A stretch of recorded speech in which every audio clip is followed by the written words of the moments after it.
Perfect. Okay, hello everyone. We have some new faces in here today. So I will be taking photography throughout the course of this meeting. If that is like a no for you, just hit me with like and then I won't take any photos. Or you can just tell me. Either way works. But yeah. So it's about time. It's about time. All right, cool. Well, let's get started then. Let's give a warm welcome to George Nowack, our guest speaker today. Yay! All right, and I'll let you give an introduction about yourself. I don't want to steal your thunder, and yeah, let's do there. Hey, yeah, no problem. First of all, really happy to be back here. I know it's been a while, so super excited to, present this. And it's been a couple years, so hopefully I'm not too rusty. But yeah, thank you all for being here. Hopefully you guys are excited to pursue some animation or just interested in the idea of learning motion graphics. But yeah, I wanted to go over some of the stuff we're going to talk about today. So, the general idea is approaching motion design, specifically if you're a graphic designer and you have little to no experience doing animation. And my goal is to take skills that you guys should already be building. I guess I should ask before I get too into it. Um, for the people who are out there, is everyone in the program, or there's some people that are looking to be in the program? Like, where are we at with that? Sorry to make you run to the front. That's all good. I'm trying to make sure you can see everyone. Okay. Hmm. We have a pretty good mix today of people that are in the program and then people that are looking to apply. But you can get a raise of hands. How many of you guys are in the graphic design program? Cool. We're pretty solid today. And then how many of you guys are pre-designers looking to be in the graphic design program? All right, cool. All right. Okay, Yeah, you got a good. solid. Love that. Appreciate it. Yeah, so I guess for the people that are in the program, a lot of these concepts are going to be pretty familiar to you guys. And then for people that are looking to get into the program, I can expand on some of the ideas if you guys have like questions about them. But going through this list, can I get like a thumbs up if you guys can see the text? If it's big enough on the screen. Okay, sweet.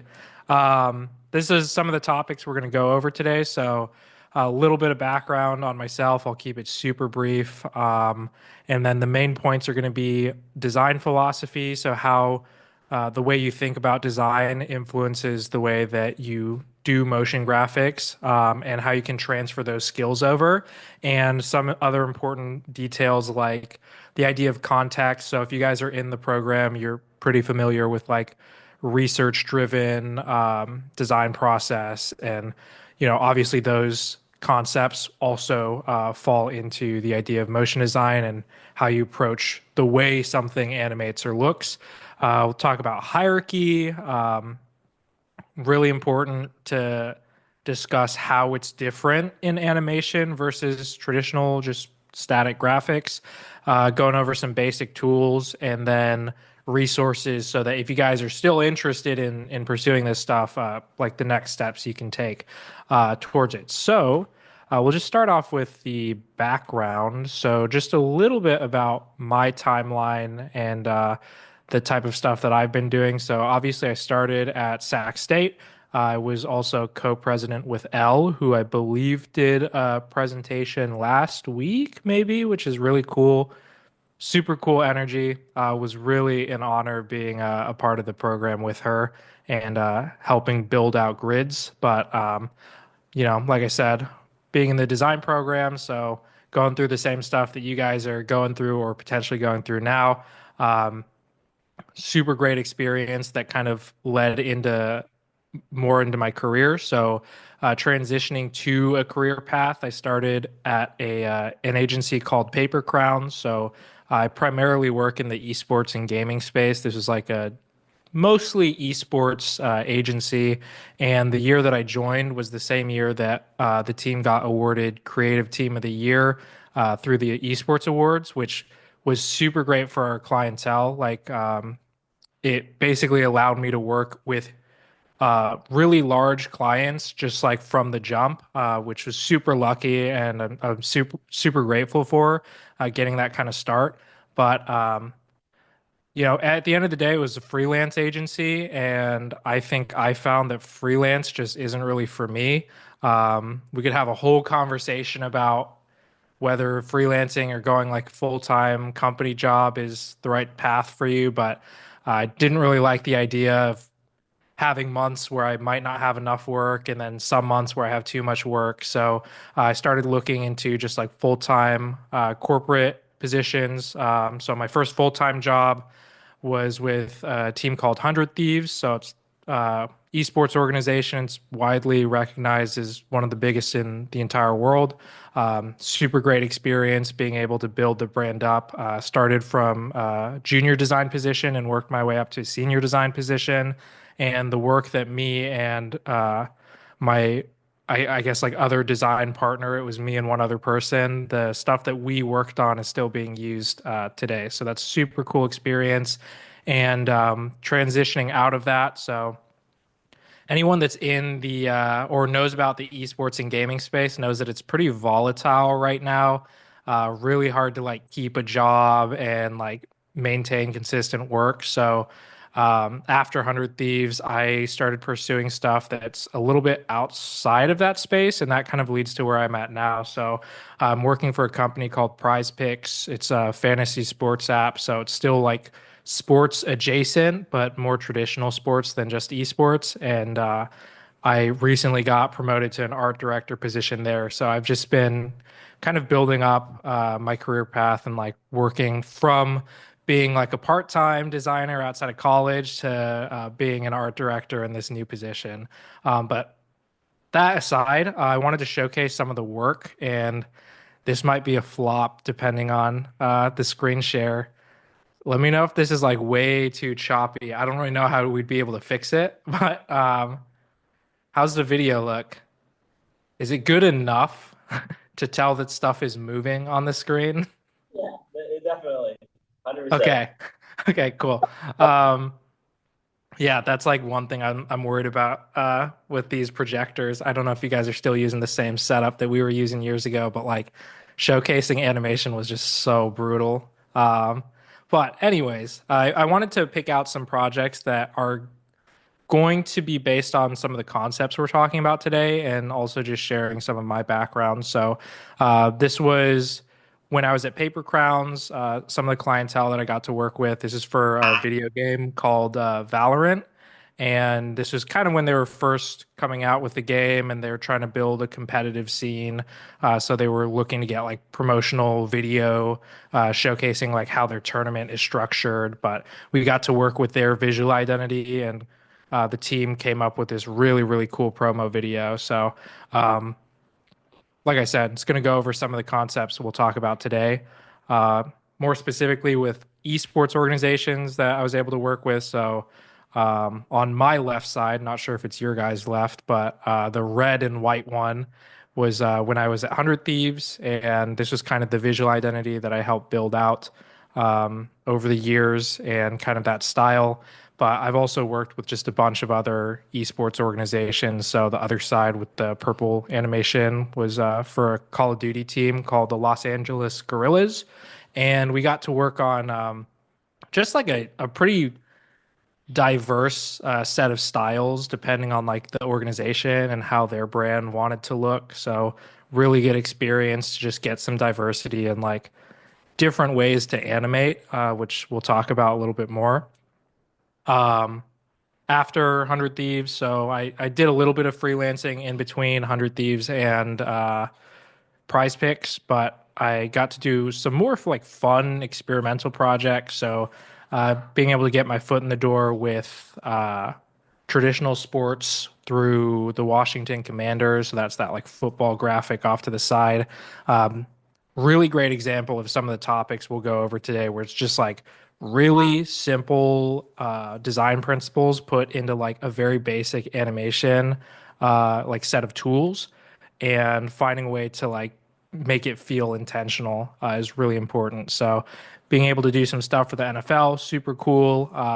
Did some stuff for like content creators and Twitch streamers, pretty much a whole bunch of people in like the esports and gaming space just working on like really fun, not so serious graphics to promote their stuff, which was just like a nice change of pace. But kind of leading into where I'm at now. So this is some of the visual identity stuff for prize picks and really simple animation style that is really easy to replicate. So that's one of my jobs at the team is like I need to come up with a motion design style that just a regular senior designer on the team would be able to pick up and do on their own. So it's kind of a few examples of like that brand style and how it looks right now. So yeah, that's I think all of the work for like my background, but going into some design philosophy, so getting into the real stuff. Um, I wanted to just go over a couple bullet points. I'll have examples for all of this stuff, but the general idea here that I like to share with people that are interested in learning motion design is to have a design mindset first. So I always tell beginner motion designers like you should focus on being a designer first and then an animator second. I think there's really no point in jumping straight into animation. I think you guys are on the right path by pursuing just a generic design sense in education first, and then treating motion design as something that like follows that path. But one of the reasons why I think that's so important is because as a designer, you're going to build these foundational skills that you can transfer into motion design, which is really important. So you guys are learning things like hierarchy, contrast, depth, perspective, all of these like big like design words that get thrown around. And all of those techniques apply to motion design. Granted, some of them are used in a slightly different way, but when you use that as a base as a designer, it makes it very easy to come up with motion design solutions to where you don't have to have a lot of knowledge on like how to do stuff, or you don't have to be technically very like knowledgeable on the software as long as you have good principles. So one of the big things that I try to teach people is this idea of building out one good frame.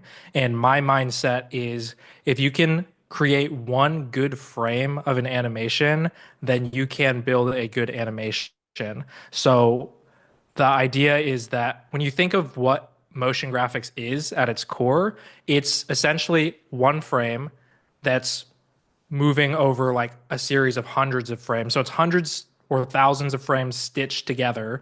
And as long as you can make one look good, you should be able to make the rest look good as well. So that's kind of the mindset that we're going into. And I wanted to share some examples from like my personal life. So this is my oldest work that I could find from 2017. This is when I first started doing motion graphics.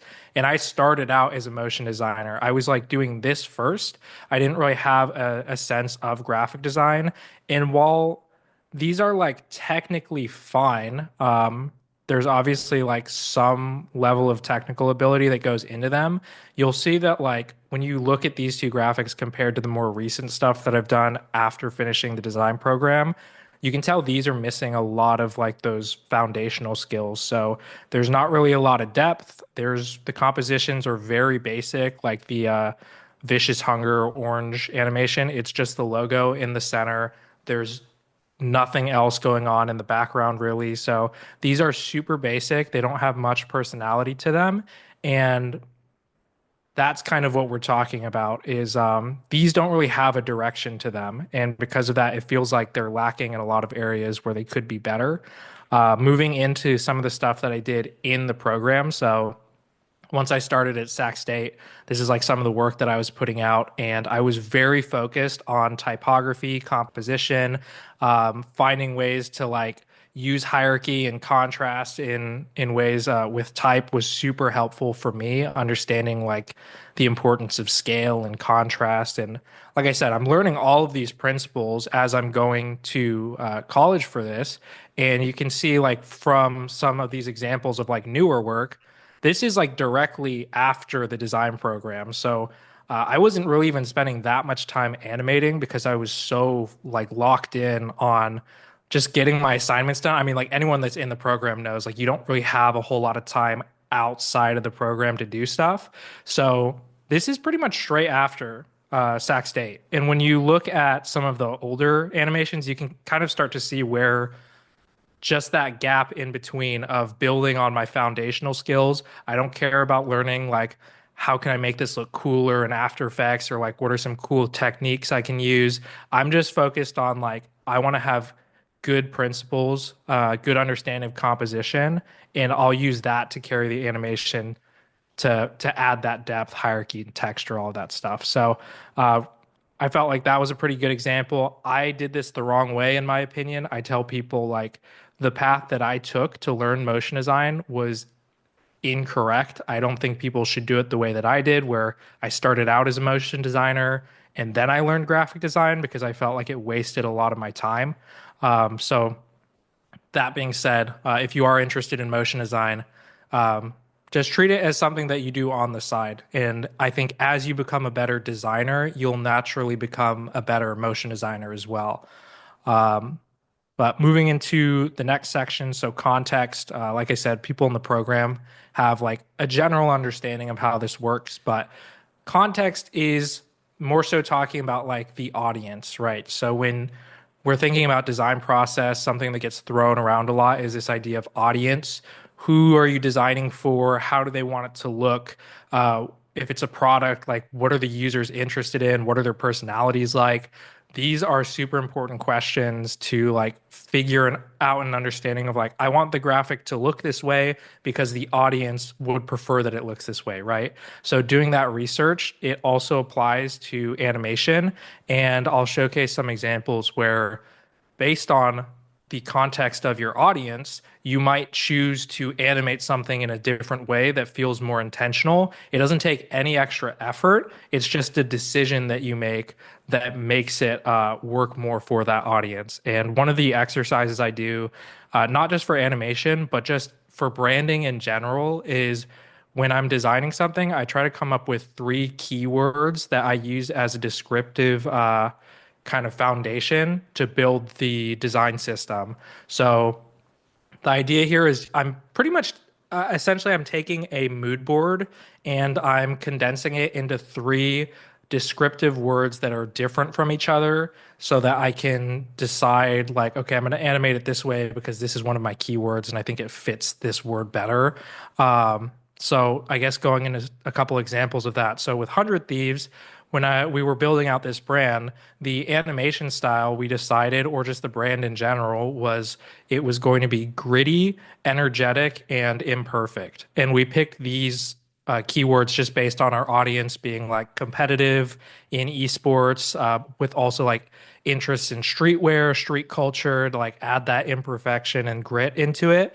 And some examples of how this gets applied into animation, you can see like, well, hopefully you can see it clearly, but like the decisions to like make it so all of the objects are jittering a little bit, so they're kind of like shifting back and forth, is based on the idea of like imperfection, right?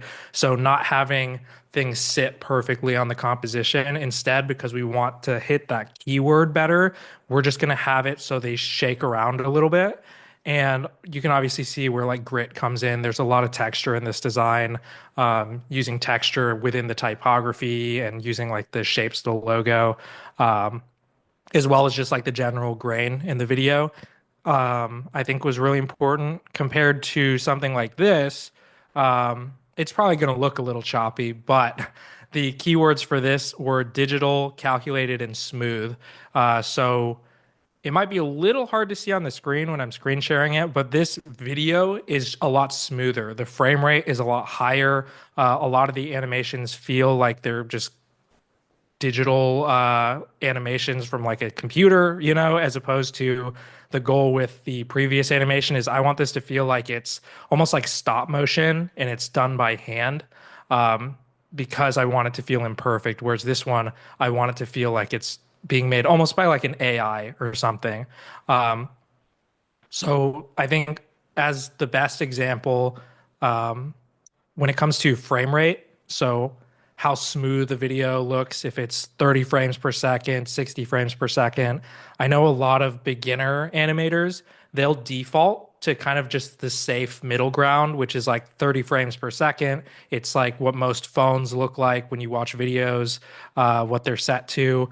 And they just default to that. But you can use things like the frame rate of a video to match some of your keywords. So if I want it to feel like it's handmade, if I think back to companies like animation, like Disney, back when they used to draw everything by hand, usually would be set at 12 frames per second. So I'm like, okay, because I want this to feel handmade, I'm going to drop the frame rate of this video to 12.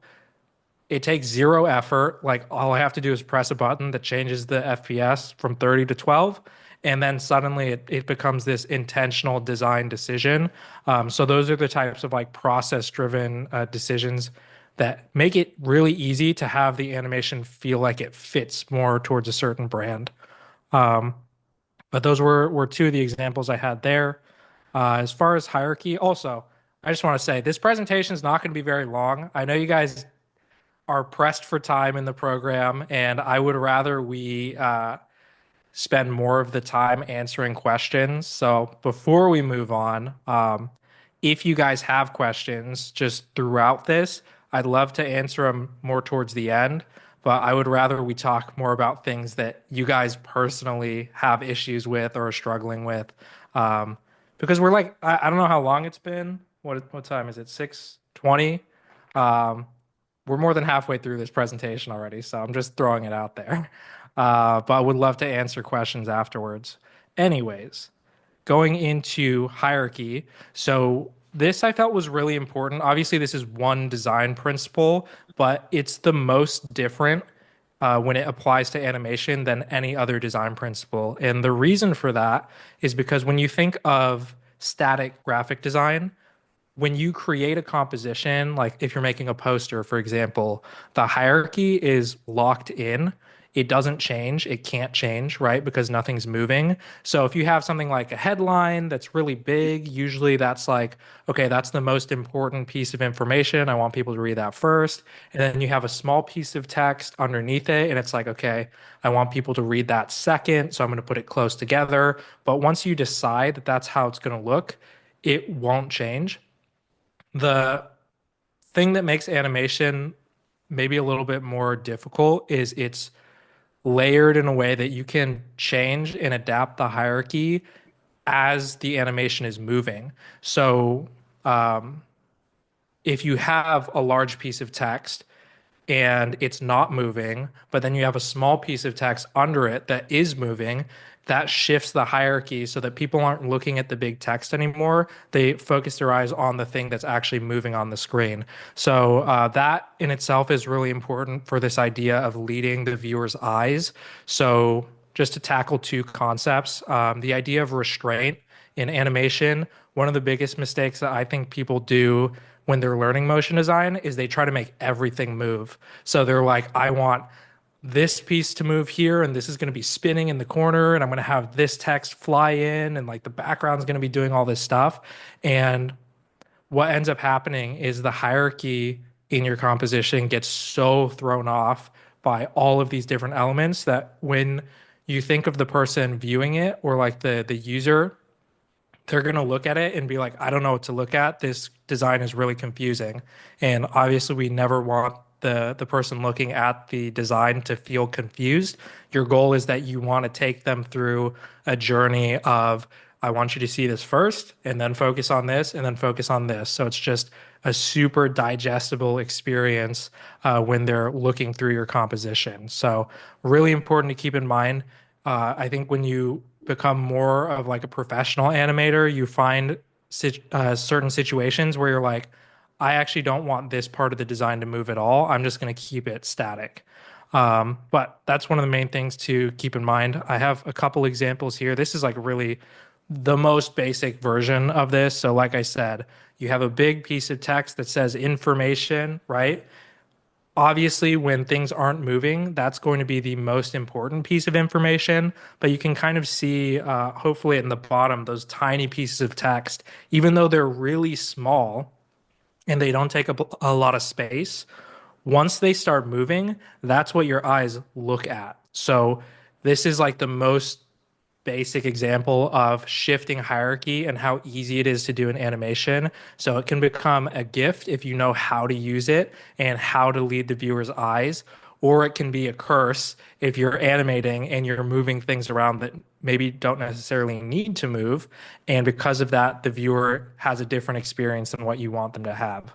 Um, like I said, this is super basic. If we take like a more real world example, if I break down this animation and kind of all of those principles being put together, the hierarchy of it is the large headline is the thing that I want people to see first. So when the video starts, the text flies in, it takes up a lot of space, it moves very quickly.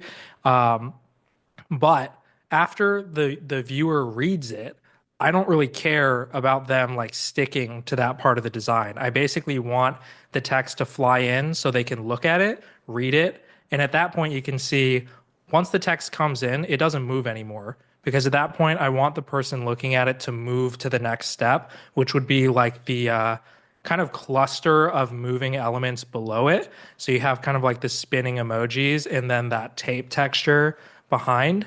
We have like a really subtle background animation to add that like depth and dimension to the animation, but I don't want the background to take up too much focus away from the main core elements, which would be like the text and the spinning emojis. And then just like as a last piece to hit on all of those like check boxes, the information at the top with the logos, those more have to be there for like out of obligation. Like you just have to include the logos sometime. I don't really care if people look at it or not. So I'm just making a decision that the logos on top, if they see it, they see it. I don't really care. I'm not going to have them move at all because I don't want people to spend too much time looking at those logos when they could be looking at like the main pieces of information. So, as a real world example, taking the idea of hierarchy and like shifting it through movement, I think this was a really good example of just like those basic elements. And speaking of basic, some of the tools, this is my favorite part about animation is when I talk to people that are getting started and they're learning about animation, I tell them that you only need three basic tools in animation to make something really, really good. And it's position, scale, and rotation. With these three things, these are default tools in After Effects or whatever animation software you use. You don't have, they're not plugins. They just like come as a part of the app, right? And they're very easy, basic concepts, and you can use them intentionally to carry through your motion design career. So most of like the stuff that I animate only uses these three elements, and I have some examples that might be relevant to you guys in the program. But I chose some animations that I just found through Behance that are 2D animation. So there's no 3D. You don't have to do like 3D modeling or animation like software. These are all flat images and they use only those three principles. So they're either scaling, they're using position, or they're rotating. The League of Legends Worlds animation, you can see it just they found kind of a tone that they wanted it to feel like where it's super fast. It almost has like a glitch element to it with the way it just like uh, quickly slides from side to side, up and down. So their goal is like we want it to feel fast paced, energetic. They only use position and scale to make that work. They have images that they made probably in Illustrator, and they're like, we're just going to have them move really quickly, and this is going to be like the animation style for the brand. So something that's super simple. It takes those basic principles, doesn't even use rotation, so it actually only uses two of those three basic tools. And then same with the animation next to it, the green and orange. Um, this is based off of just like some really simple UI design. If you guys are doing layout design, which I'm sure you are in the program with just typography, a couple of images, um, same exact principles here. They're using scale to zoom out of some of these shapes. They're using position to have them move back. to the side on the frame. So just wanted to showcase how easy that these can be. You don't have to overcomplicate it with animation if you have a reason for doing it. Like the UI elements are a lot smoother in speed and velocity than the League of Legends like competitive esports animations. Using the same tools, but changing the speed to make the tone different is like all you really need. So this is something that I worked on personally that I think also showcases that concept. So when I was making this title card, I am only using those three principles. So scale, rotation, position. If you look at any element of this title card, it's either shifting left, right, up, down, so position. It's scaling in or out, so it's getting larger or smaller, or it's rotating, like the text on the corners where I just have it rotating to create like some more movement on the edges and create some more texture, visual interest. Besides that, all of this was just made in Illustrator and I didn't touch anything. There's no texture being added to it. There's no other visual effects or anything fancy. But the goal here when I was making this is I want it to just feel like similar to the League of Legends animation from earlier. It's like this is for a tournament for like a esports tournament. So I wanted it to have that same vibe as feeling like a little bit more like electric, fast paced, whole bunch of different like vibrant colors popping up on the screen, um, digital like HUD style elements with the small typography moving around. But I just came in with a very simple plan, and the execution took almost no time at all once I figured out that like this is the tone that I want this animation to have. Um, but that's pretty much most of the actual real world examples that I have.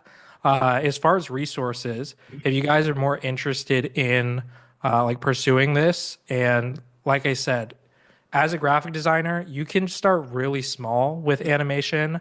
I think personally, the fact that I learned animation has been a huge benefit to my career. It makes it a lot easier to get hired when you tell people that, like, I do animation. It's not what I'm like a specialist in, but I know how to do it and I know how to strategize to make it work for certain brands.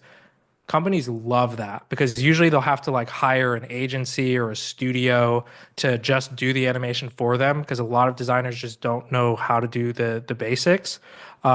If you spend the time to, like I said, position, scale, rotation, that's all you need to do a majority of what you would probably do in your career as like a brand designer that knows animation. But anyways, if you want to learn more about this stuff, these are some resources that I think are super helpful. If you're already kind of into motion design and animation, AE Scripts, one of my favorite websites. It's basically a store that is dedicated to people making like plugins and scripts that help with your workflow. So one of my favorite things that I've bought from AE Scripts is this plugin called GIF Gun. And if anyone's had to make a GIF before in After Effects, it's kind of like a painful process because you have to make your animation, you export it as individual images. So you create like a PNG sequence. It's like hundreds of files on your computer. You have to transfer it over to Photoshop, and then in Photoshop you have to change the settings to make it so it doesn't look bad and like super pixelated. You have to switch back and forth between programs. So AE Scripts, someone just came up with a plugin that's like you should just be able to go in After Effects, press a button that says create GIF, and it'll just make it for you. So it's super good website for workflow and like if you're having a hard time with animation, there's usually a lot of stuff on that website that's like why do we still do it this way? Like this takes forever. We're just going to have someone create a plugin that makes it 10 times faster and easier to understand. So super great resource for that. As far as education, School of Motion and Motion Design School, They sound similar. They're two different businesses. I believe School of Motion is a little bit more expensive, but it's more in depth and has more advanced stuff. And Motion Design School is more catered to beginners. But both of them also have content on YouTube that's free. So you could learn a lot of stuff from there. If you are interested in taking courses on the side, you can also do that. They have like a huge range of stuff. But I think the best resource for content is this guy, Ben Marriott. He's on YouTube. You can check him out. He is, I think, the best resource or content creator that goes over motion design and motion design principles. So I think he has a video on his YouTube that's like, here's how you can learn After Effects in 10 minutes. And he just spends 10 minutes saying, like, this is what this panel does. This is what this panel does. This is how you use this. You never use this. So he's really great. He's also very technically advanced. So he's got some really like beginner level and advanced stuff, which is super great. And then Behance. I'm hoping a lot of you guys already have Behance, or most of you guys have Behance. But if you don't know what it is, it's a social media platform that's built for like designers and their portfolios. And it's basically a website that designers use to upload their best work and like their process, case studies, projects they've worked on. All of the stuff that I've pulled for this presentation was either my own stuff, which is on Behance, or it was pulled from Behance. So if you don't have one, the main reason why I think it's a good resource is you will find so much motion design inspiration, and specifically motion design process, where they talk about how they do specific things or why they decided to animate something a certain way, the same way that we basically talk about in this presentation. So really, really good resources. Besides that, if you want to find me on social media at Nowack Design, I'm on Twitter, Instagram, YouTube, Twitch, TikTok. I don't really upload very much to TikTok and Twitch, but I might someday soon. Otherwise, if you have questions later on, like I said, I would love to answer questions now. But if you think of something a day or two from now, if you just want to message me on Instagram, probably would be the best. I can just let you know whatever I think. But that is approaching motion design. Like I said, the whole idea is taking skills that you guys should already have or be building on or are building on right now and changing the perspective. So it's like I'm taking these skills and transferring them into potentially like something animated. That's it. Yeah. Any questions would be great, but otherwise, that's all I got. If you guys have any questions, I'm gonna ask you to go up to the iPad. That's where the microphone is. Probably don't want to be yelling your question from back over here. So yeah, if you guys have any questions, feel free to go up there. I know I have questions, so I'm gonna go first. All right, cool. Okay, cool. So I think this was like super informative of a great way to sort of get into motion design, of looking at all the principles and everything like that. So if what is like a good like starter projects if someone that's like looking to get into motion design and they want to kind of start small, get their feet wet a little bit, and then before they start going on to huge projects that have like a larger scope. Yeah, I would say if you're talking like from a functional standpoint, the easiest thing that you could do to get like started and transition into it is I would take a design that you've already made, ideally like a layout or whatever you have, and find a way to animate that, because that way you're building off of something you've already created and you're just finding ways to improve it. Otherwise, like starting from scratch and like creating an animation entirely in After Effects is really hard. So I would say the easiest way would be to take something that you've created that already exists, ideally something that doesn't have a lot of like texture or depth or details to it, something really simple, and animate that. Otherwise, if you're more of just like a passion project person, my first animation, like real animation that I worked on that I used to like explore motion graphics is I did a daily series where every single day I worked on an animation. I set these guidelines that's like, okay, the theme is going to be, I think it's like chromatic aberration. So like the theme is going to be RGB and coming up with like cool shapes and effects. And I just went in After Effects every single day. I picked out a bunch of random effects. I just threw them on the composition. There was no like rhyme or reason. And I just learned like, okay, this is what this effect does. Like this is what it looks like. Here's how I can change it. And I would spend maybe 30 minutes max on these daily projects. And I did that for a month. If you're that type of person, that was actually super informative for me. It helped me understand the software better, and it didn't take itself too seriously, where I was just like, some of these look like ass, but is fine, you know? Like it was just for exploration and trying to like experiment on what I could do in After Effects. So hopefully that answers that. There's like two different paths you can take, I think. So, cool. Yeah, that 100% is very helpful for getting into and starting with motion design. Um, uh, So you mentioned GIF Gun as a plugin that you liked from A Scripts. Do you have any other like stuff that you grab at just constantly? Yeah, like from that website that I use. Is that what you mean? Just any like After Effects plugins. Yeah, I think stuff that you can find on A Scripts, Deep Glow, one of my favorite plugins. I use it all the time. Anyone that uses After Effects knows that like the glow effect that's built into After Effects looks really ugly. And someone was basically just like, I'm gonna fix that and come up with my own glow. So that's one of my favorite plugins. It just is like a better version of something that already exists in After Effects and it's easier to use. Um, there's a plugin called FX Console that was made by my good friend Andrew Kramer, and he came up with this. It's just like a workflow plugin, and if you look it up, it's called FX Console. It's on his website, and it just does like he. So he's a professional. He does like Hollywood VFX for like movies and stuff.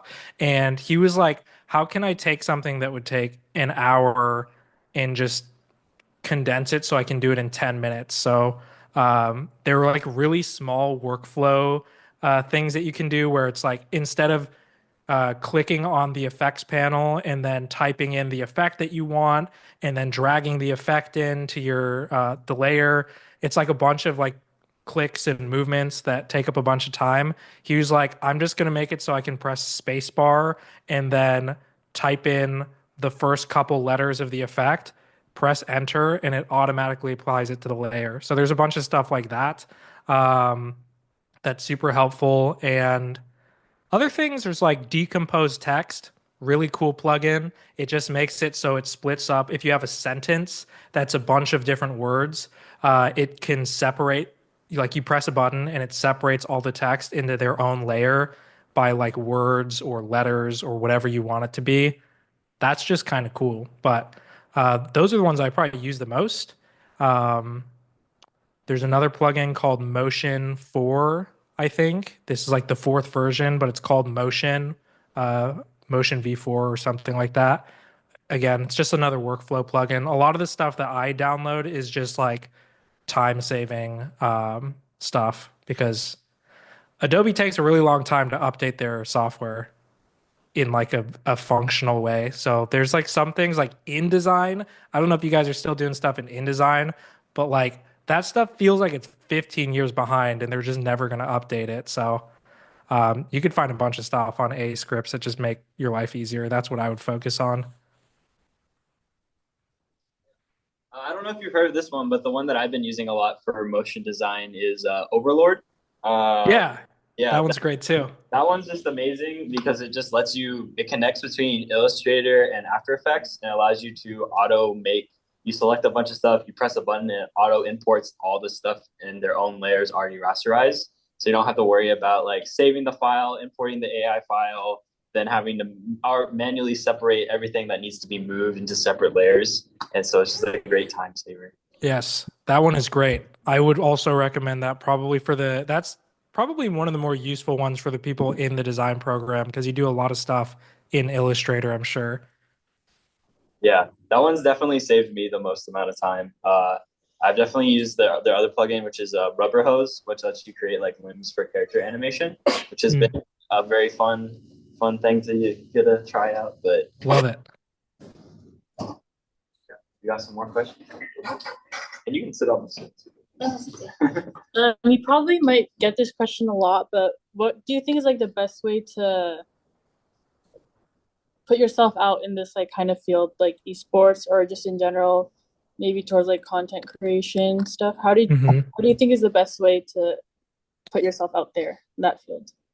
Yeah. I think for me personally, I got very lucky because I started designing in esports like at this point it's probably been like 12 or 13 years ago. So back when I started, there was no money. I mean, there's still really not a lot of money in it, but like it was very like everyone was doing it for fun, nobody was getting paid, and I think I found myself kind of in the right place in the right time, but at the same time, um, what worked for me is you could call it networking. Like at the time, it was just making friends with people, specifically people that I could tell really cared about what they did.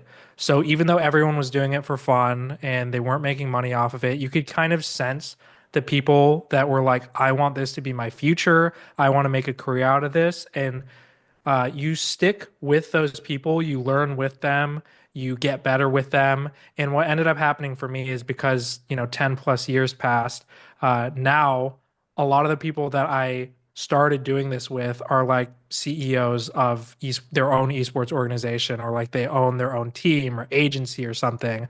Um, so there's luck in a sense that I was able to do that early on, but I also think that you create opportunities for yourself by putting yourself in the right environment. Um, if I wasn't around those people and I didn't spend that time to get to know them and like experience those things with them, then it just never would have happened for me. Um, that doesn't like fully answer the question because obviously I'm sure like I can't spend 10 years and wait for that to happen. So I think that you can expedite it a little bit by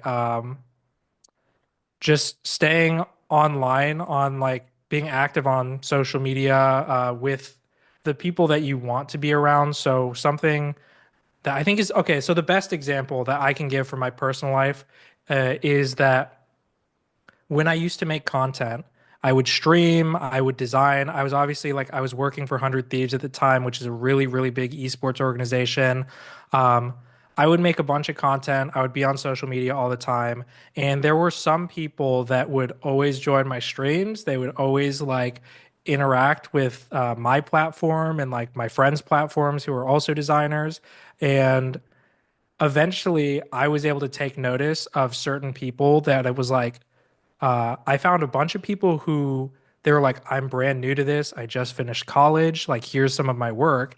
And because I was able to meet them through them engaging with me, I was able to get people jobs in esports because I was like, your work speaks for itself. I think the work is really good, but you obviously just haven't gotten your foot in the door. So to me, that's the best way to like network. It can feel like kind of a grind and like a long term thing, but I'll also say on my YouTube channel, I talk about it more in detail about how you can network in esports specifically. So if you see that on my YouTube, I think it's like how to get a job in esports, and I have two or three videos about it that are a lot more in depth. So I'll just say that. Some more questions. I got more questions. I'm gonna hold you hostage forever. Yeah. Hey, and I'll say too, I'm also a graphic designer. So if you have questions that are not related to motion design, or maybe you just have questions about stuff happening in the program, like feel free to ask those as well. It doesn't have to be exclusive to like what we talked about today. I just come to these grids things to hopefully help people. And if that means that it's completely unrelated to like what I'm presenting, that's fine for me. Okay, cool. Well, that's kind of like related to my question. So when you were in the graphic design program at the time, were you like kind of adding motion to your portfolio? Like, were you doing other stuff outside of it to sort of stepping stool into getting a job in motion design? When you did a motion design interview, were you also showing like your graphic design work or like vice versa? Hmm. Yeah. Well, I mean, I'll lead by saying I actually haven't done any interviews for motion design. I've only applied for or looked at graphic design positions, and then I add on to the fact that like I am a motion designer as well, and that gives me so much leverage as opposed to like approaching it from like, oh yeah, I'm a motion designer, right? So I think it makes getting design jobs a lot easier. Um, but besides that. Yeah, when I was in the design program, I was doing like basically freelance projects off to the side to kind of uh, balance out the cost of having to get paper and like supplies every single week, you know? So I didn't have a lot of time. My focus was I need to learn how to be a good designer, and I'm not going to waste that time. So I spent a majority of my life fully locked in on the program. I was like, the only reason why I'm in college is so I can be a better designer. So if I take time away from that, I'm wasting my own time. Um, and animation was just, it was just like a side project. It was a passion project. There was a couple things that I did in the design program where I was like, I have a little bit of time to like try animating this thing, but you can see like a lot of the stuff I did in the program, even though I had the option to animate it, I was like, I don't want that to be my focus right now. I think I'm going to spend too much time on it, and I'm not going to lay a good foundation to like build off of certain design principles. So um, I would encourage everyone to do the same if they're looking into motion graphics. Is like just I think I said this earlier, but have it be like a part of your journey. And in the situations where it comes up, where you're just like, I think I have time to do this, or you're working on something and it's like, this feels like it's falling flat. But if it was animated, I think that like Myung wouldn't hate it, you know? Um, then just do that. So yeah, I think that's how I would approach it is don't spend too much time on it. It should be fun. Thank you. Hmm.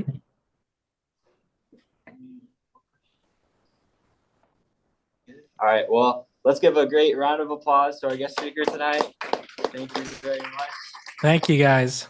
Yeah, I mean, me personally, even though I've heard some similar stuff from you from previous years, I think it's a great. Still, all the stuff holds up. So I definitely Mhm. a lot, and I greatly appreciate that. So thank you. Yeah, Yeah, of course. I appreciate you. I'm happy to see the grids is staying alive and doing well. yeah, So yep. thank you so much for keeping the tradition going. Of course, of course. Grizz has been like such a huge part of my life that was like my one thing going into being a co-president was like, okay, let's not kill this thing. Yeah. Like if I accomplish anything, I don't want to like this thing. So yeah, I greatly appreciate that all the work that you guys put in when you guys were here and really laying the foundation for what Grizz is today. So Hey, love it. Let's go. yes, sir. All right, cool. Well, let's give another great round of applause. Seriously, great stuff here. Thank you. And then, as you said in the presentation, if you need to contact him anywhere, I'll upload that into our resource channels on the Discord. Would you be okay if I like shared the Figma file or the Figma? Yeah, of course. Okay, cool. We'll share that. It won't be as choppy, so you can kind of see what he was talking about a little bit easier. I'll put that on the drive. But otherwise, I will see y'all next time. Peace out. Bye. Thank you. Bye. Thank you. Yep, of course. Let's do recording. All right, cool. Well, that concludes our meeting for tonight. Just a few updates. Tomorrow we are having a crit day as well as our supply closet is open. So if you guys have any extra material or materials laying around that you'd like to donate to local artists, let me know. Contact us contact us on Discord or through our Instagram. Other notes, studio tours for Honey. we're touring next week, next Thursday. Signups are open now. We have very limited spots. So if you want to go on something, if you want to go on a tour with us, I think it's a great opportunity. We're going to be touring at 1 o'clock, so it's a little bit different, but they wanted us to be able to see what a day in the life at Honey looks like. So if you are interested, it is a female-led design studio here in Sacramento. They do a lot of really cool product design stuff. I recommend signing up earlier rather than later. Signups close either as we fill up or by Saturday at 11:59, so I have time to send information to everyone. Yeah. It's going to be next Thursday. I think that's the 27th, 27th at 1 p.m. Yeah, and if you need carpool, we'll figure that out. If you can get it yourself, that's good too. I'll send out all the information. Other than that, also this Friday, there's something in Sacramento called Sacramento Creative Morning. It's a great creative area that you can go. They have guests. It's kind of like a GRIDS thing that they have like once a month, but they feature a lot of creatives within the community, not just graphic designers, but they also have like comedians, authors that come to talk about their perspectives on different things. So it's a great way to get involved. It's every third Friday of the month. I'll be posting some stuff like that. It's free. They provide free coffee, free breakfast, all that some stuff. So it is, however, they start at 9 on a Friday. So, me personally, that's hard. Anyways, other than that, they have another meeting this Friday. I'll push out a link later tonight on all our socials if you want to register for that. Like I said, it's free coffee, free drinks. They just want you to kind of register so they get a head count. But other than that, have a good rest of your night, guys. Yeah, cool. See you. Bye. All right. Are we all chilling? Y'all want to play like Uno or something? All right, cool. Thank you all again. I appreciate you all. Have a good rest of your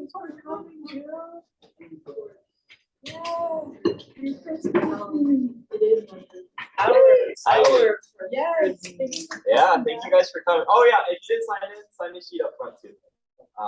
But yeah, I'm here every week. I am also here every week. I actually just don't leave. I sleep in the I car. promise. I miss